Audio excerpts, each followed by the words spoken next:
हमारा क्वेश्चन है आज का, एक त्रिभुज एबीसी की भुजा बीसी पर डी एक बिंदु इस प्रकार है कि एडीसी एंगल बीएसी के बराबर है।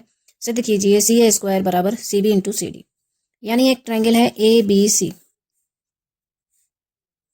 बी सी पर कोई बिंदु डी इस प्रकार है, तो पहले हम ए डी को मिला देते हैं कि एंगल ए डी सी ये वाला एंगल बराबर है बी ए सी के, बी ए सी पूरे के।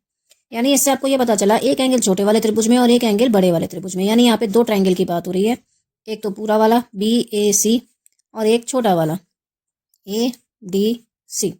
इसमें इन्होंने कहा ये वाला एंगल इसके बराबर है, ठीक है, ये दो एंगल बराबर है। तो प्रूफ करो कि सी ए स्क्वायर बराबर C B into C D. तो जब ये दो त्रिभुजों की बात हो रही है तो इन दोनों में हम समरूपता प्रूफ कर देते हैं कि ये दोनों एक दूसरे के समरूप प्रूफ है। जब दो त्रिभुज एक दूसरे के समरूप होते हैं तो उनकी संगत भुजाओं का अनुपात भी बराबर होता है। तो इन दो त्रिभुज की बात करते हैं, त्रिभुज अब ए किसके बराबर है, डी के। तो अगर आप ए बी सी नाम लिखेंगे वह त्रिभुज ए के साथ आप लिख देंगे डी, ठीक है। और दूसरी चीज आप यहाँ देखिए दोनों में सी कॉमन है तो सी सी के बराबर ही होगा। तो यहाँ पे भी सी की जगह यहाँ आपने थर्ड नंबर पे सी लिखा है तो यहाँ भी थर्ड नंबर पे सी लिखेंगे और बीच में क्या लिख देंगे ए। इन दोनों में हमें एंगल ए, इस त्रिभुज का एंगल बी ए सी और इस त्रिभुज का एंगल ए डी सी, ये दोनों बराबर दिया है हमें क्वेश्चन में ही, तो हमने इसको ऐसे ही लिख दिया है।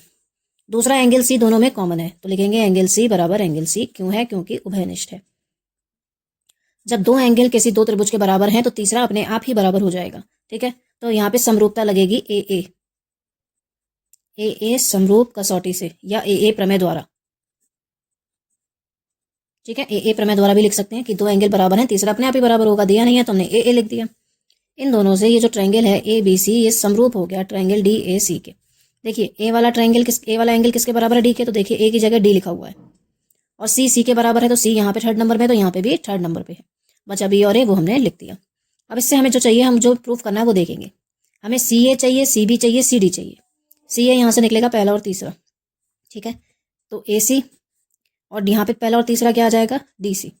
ए सी हमने यहाँ पे लिया, सी ए चाहिए हमें तो पहला और तीसरा बिंदु दिख रहा है हमें, बी तो हमें चाहिए नहीं अभी।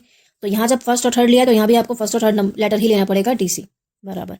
अब आपको बी सी भी चाहिए तो बी सी लास्ट के दो डिजिट है तो यहाँ पे भी क्या है ए सी, ठीक है। आप यहाँ से जैसे लोगे सेम टू सेम आपको दूसरे ट्रायंगल से भी लेना पड़ेगा। यानी ए के साथ आपने सी लिया है, पहले के साथ तीसरा, तो यहाँ डी के साथ सी लेना पड़ेगा। फिर यहाँ आपने लास्ट के दो लेटर लिए हैं तो यहाँ पे भी आपको लास्ट के दो लेटर लेने होंगे। अब इनकी क्रॉस मल्टीप्लाई कर दीजिए, ए सी की ए सी से मल्टीप्लाई और B C into D C. अब ए सी और ए सी की गुणा होगी तो ए सी का स्क्वायर हो जाएगा, लेकिन हमें ए सी नहीं चाहिए, सी ए चाहिए। तो आप इसको सी ए लिख दीजिए, सी ए का स्क्वायर, इसको सी बी और इसको सी डी। यही हमें प्रूफ करना था और हमारा प्रूफ हो गया।